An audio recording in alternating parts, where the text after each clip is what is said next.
नमस्कार, स्वागत है आपका सीएनबीसी आवाज मोतीलाल ओसवाल स्टूडियोज में। मैं हूं मनीषा गुप्ता और आज बात करेंगे कच्चे तेल की, जहां पर यूएस प्रेसिडेंट की तरफ से ईरान को लेकर काफी सारी स्टेटमेंट्स हैं।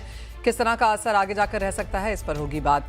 साथ ही बात करेंगे सोने चांदी की, जहां पर खरीदारी लौटती हुई नजर आई है। और आपको याद दिला दें कि जो ईटीएफ डेटा आज यहां पर म्यूचुअल फंड्स का डेटा निकल के आया है, उसके हिसाब से जो 24,000 करोड़ की खरीदारी इनफ्लोज हमने सोने में जनवरी के महीने में आते हुए देखे हैं, वो रिकॉर्ड हैं और वो इक्विटी से भी ज्यादा है। तो गोल्ड में खरीदारी, जिस तरह के जियोपॉलिटिकल टेंशंस हैं, उसको लेकर काफी स्ट्रांग बनती हुई नजर आई है।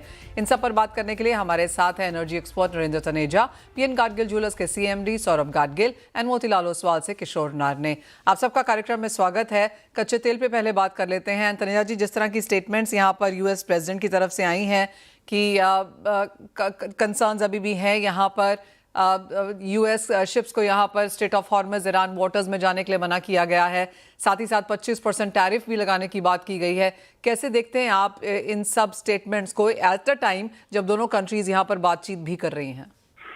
नहीं, देखिए, बाजार जो है, तेल का बाजार जो है, जितने स्टेटमेंट आ रहे हैं, बातचीत ओमान में हो रही है या ईरान की तरफ से भी कुछ वक्तव्य आते हैं, लेकिन बाजार उनसे जो है संतुष्ट नहीं है।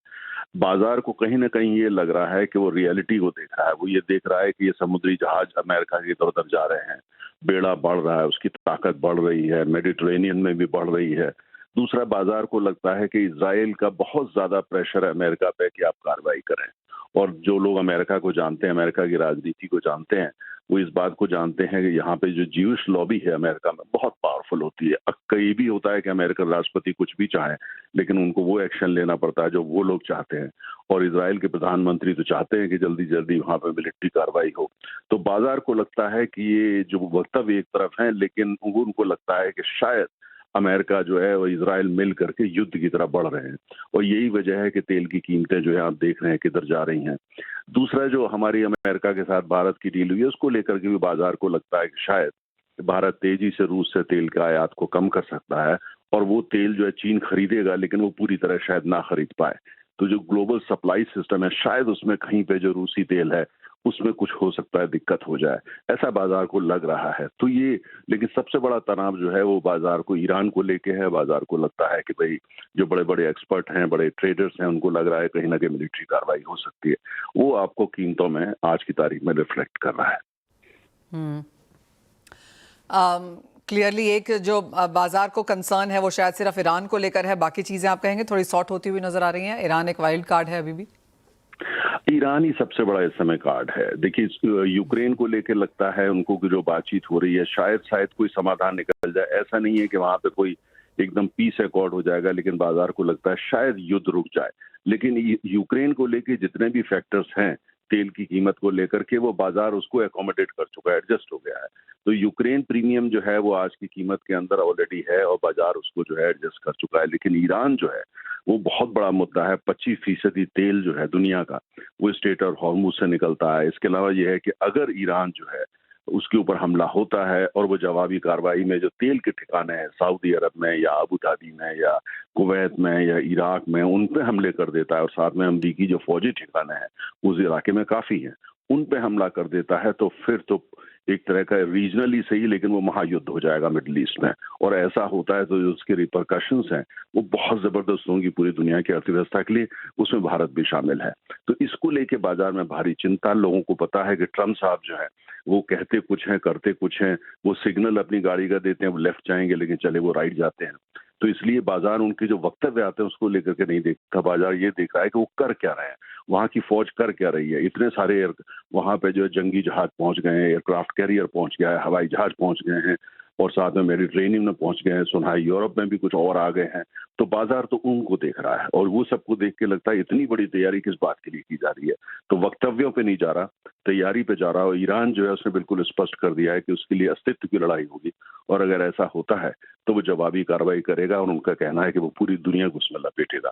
तो ये सारी जो बातें, इसको लेकर बाजार में काफी चिंता है। लेकिन जो आज कीमत आज आप देख रहे हैं, अभी भी बाजार वो चिंता को पूरा मैनिफेस्ट नहीं कर रहा, रिफ्लेक्ट नहीं कर रहा। अगर वो पूरा रिफ्लेक्ट करे तो कीमत जो है वो कहीं ज्यादा हो जाएगी। तो लेकिन अभी भी बाजार मान के चल रहा है कि शायद ऐसा ना हो, शायद ऐसा ना हो, लेकिन साथ में वो भी रियलिटी को लेके चल रहा है कि जो तनाव है वो ये है। डिमांड सप्लाई फंडामेंटल पे देखें तो जो इस समय ब्रेंट की कीमत चल रही है बिल्कुल होनी चाहिए, बस बहुत ज्यादा जो है मेरे अपने कैलकुलेशन के हिसाब से $8 से $9 इस समय जियोपॉलिटिकल प्रीमियम है, या तो उसको कहें तो ईरान प्रीमियम है, लेकिन बाजार इसको लेके बहुत चिंतित है।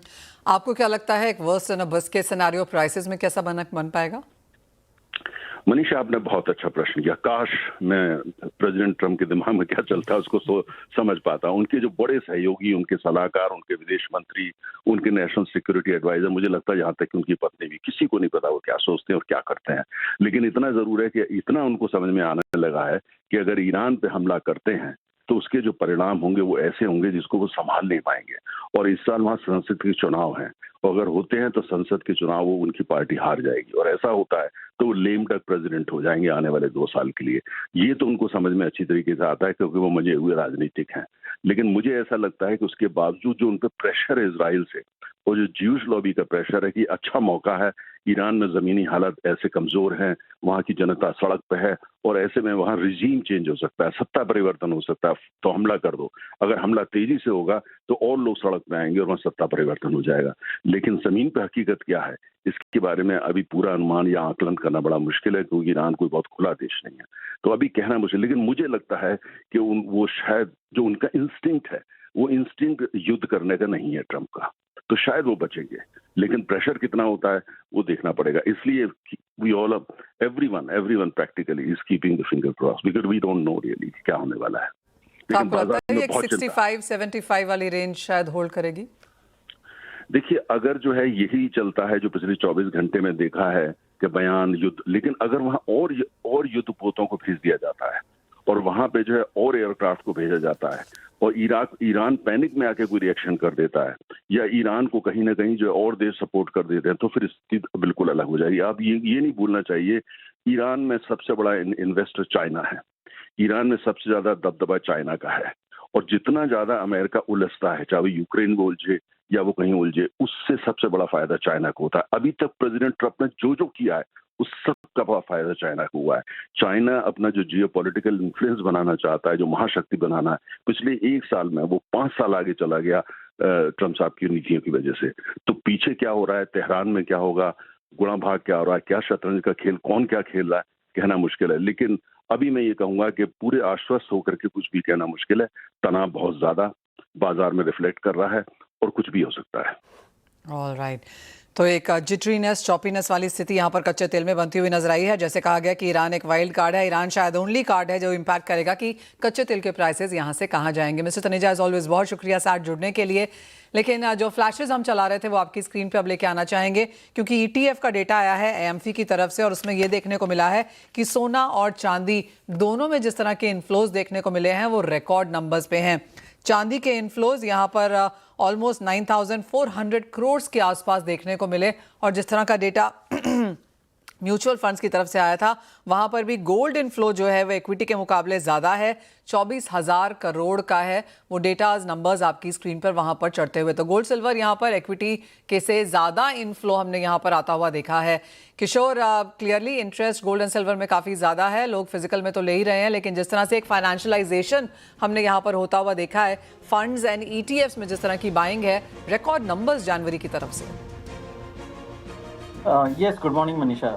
I think that last retail leg of buying आपको हर जगह पे देखने के लिए मिला था, जो सोने का शोरूम्स हो, जहाँ पे सिल्वर फिजिकल बिक रहा हो, सिल्वर ईटीएफ हो और गोल्ड ईटीएफ हो। आई थिंक जो रश टू बाई था, दैट फोमो फीलिंग जो है वो बहुत ही ज़्यादा जो हम लोग को जनवरी फर्स्ट 2 वीक्स में देखे थे। I think that impact of flows also is the more or less same in that trend.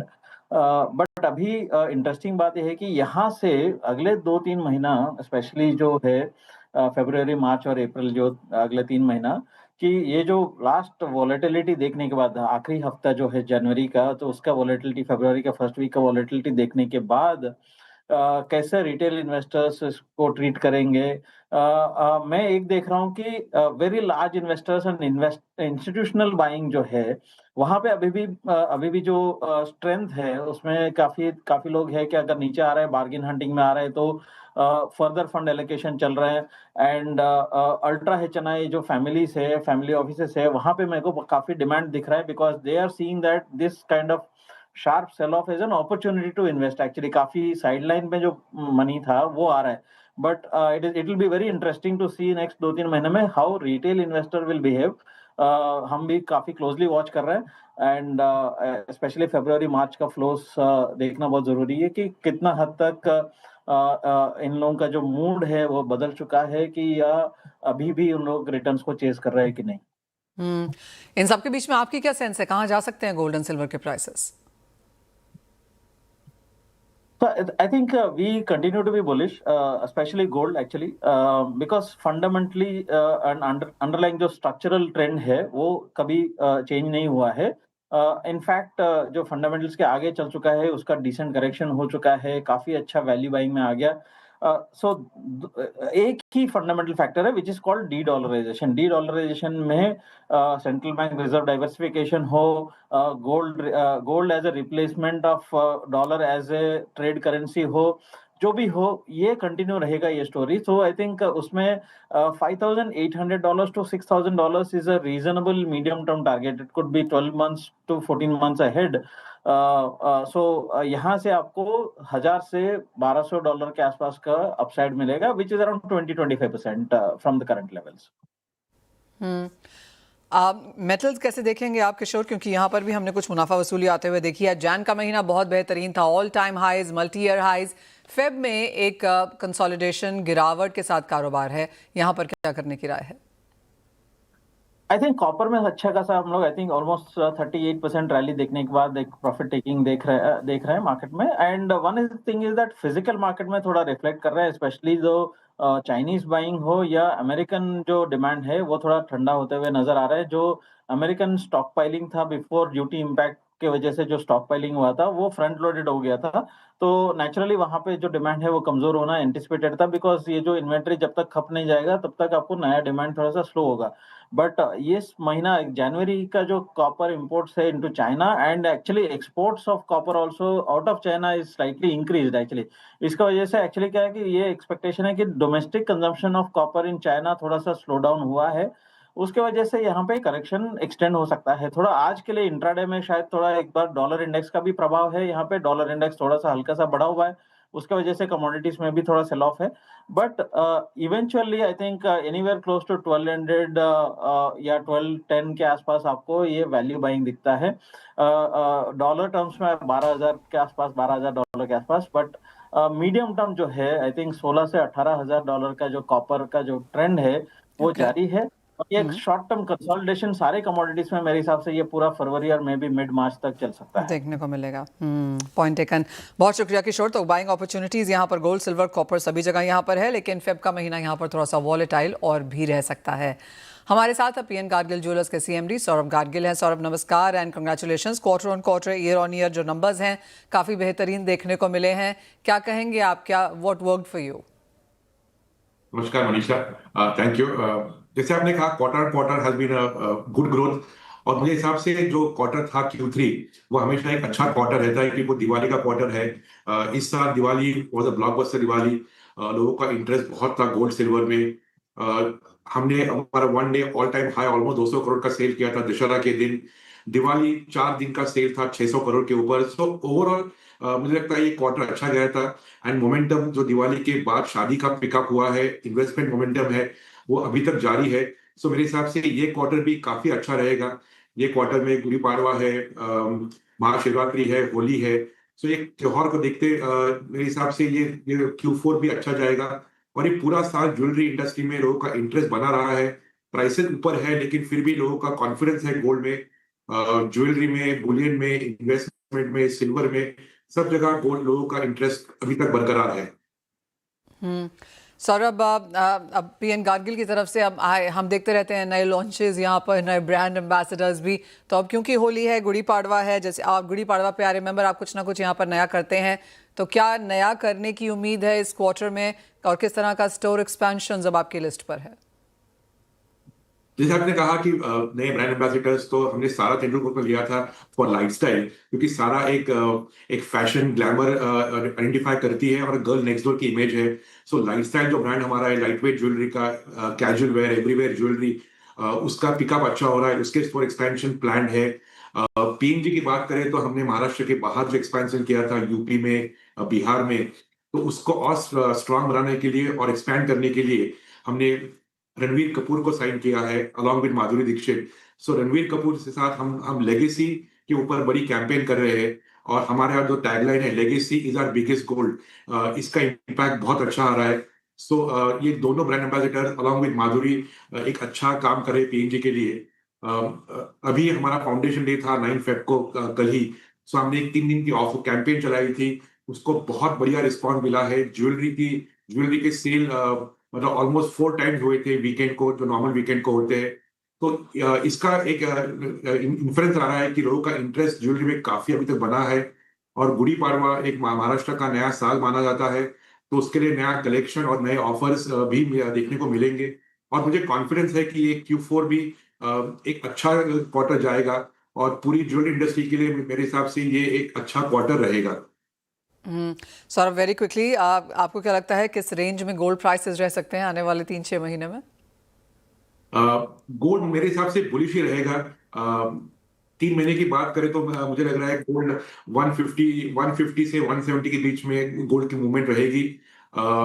मुझे लग रहा है कि गोल्ड एक साल भर में 170 तक पहुंच सकता है, क्योंकि जैसे सभी लोग बात कर रहे हैं, gold is become a de facto currency.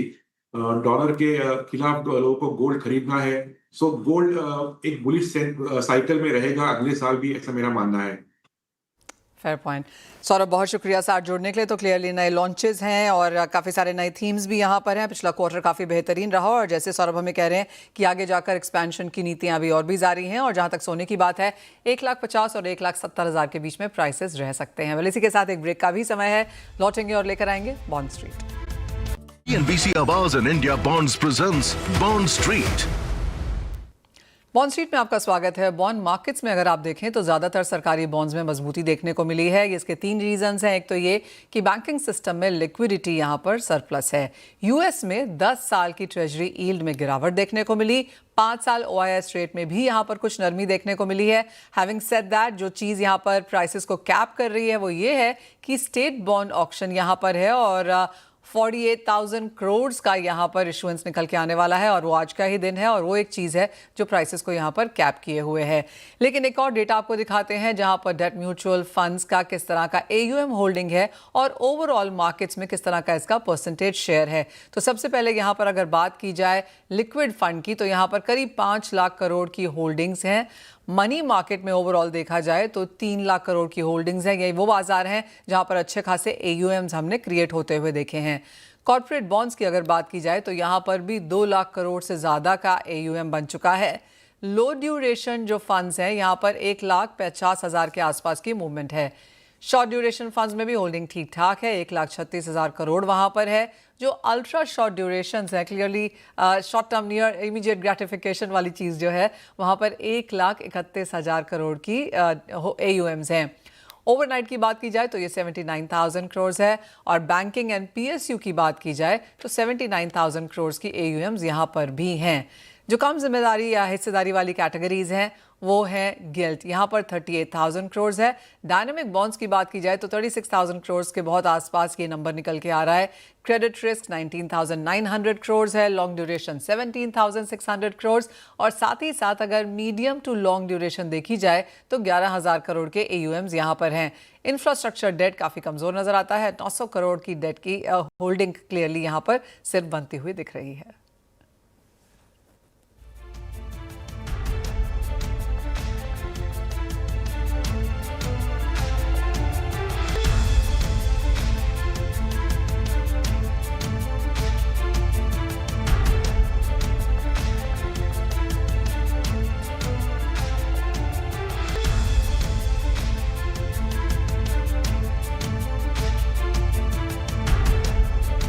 CNBC Awaaz and India Bonds presents Bond Street.